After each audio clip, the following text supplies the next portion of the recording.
December 2025 હવે ભારતમાં આપણે 26મી ડિસેમ્બર નો આજનો 26મી ડિસેમ્બર છે એ વીર બાળ દિવસ તરીકે ઉજવવામાં આવે છે. તો વીર બાળ દિવસ તરીકે શું કામ ઉજવવામાં આવે છે કે આપણા શીખ ધર્મના 10મા ગુરુ હતા ગુરુ ગોવિંદસિંહજી. એને ટોટલ 4 પુત્રો હતા. એ 4 પુત્રોમાંથી 2 પુત્ર હતા સાહેબજાદા ફતેહસિંહજી સાહેબ અને સાહેબજાદા જોરાવરસિંહજી સાહેબ. એના એકની ઉંમર 9 વર્ષ હતી અને એકની ઉંમર 6 વર્ષ હતી. જેને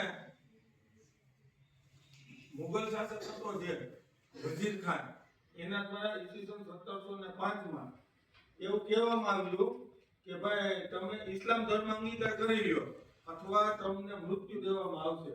તો આ બંને સાહેબજાદાઓએ મૃત્યુને વહાલી કરી પણ એના સિદ્ધાંત અને ધર્મને છોડ્યો નહીં. એની વીરતા એટલી બદલી અને એ બંને સાહેબજાદાને દિવાલ ઉપર ચણી દેવામાં આવે છે. એટલે આવડી નાની ઉંમરના બાળકોમાં શૌર્યતા, વીરતા અને પરાક્રમ એ જોવા મળે છે, જે આપણી ભારતની અખંડિતતાનું પ્રતીક છે. અને એ બંને સાહેબજાદાની શહાદતની યાદમાં આપણા ભારતમાં 26મી ડિસેમ્બરને વીર બાળ દિવસ તરીકે ઉજવવામાં આવે છે.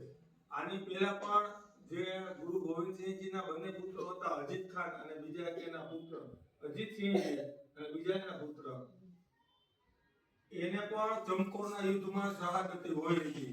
એટલે ગુરુ ગોવિંદસિંહજીના આ 4 પુત્રો જે ખૂબ જ વીર અને સાહસપૂર્ણ હતા એની યાદમાં આપણે વીર બાળ દિવસની ઉજવણી કરવામાં આવે છે.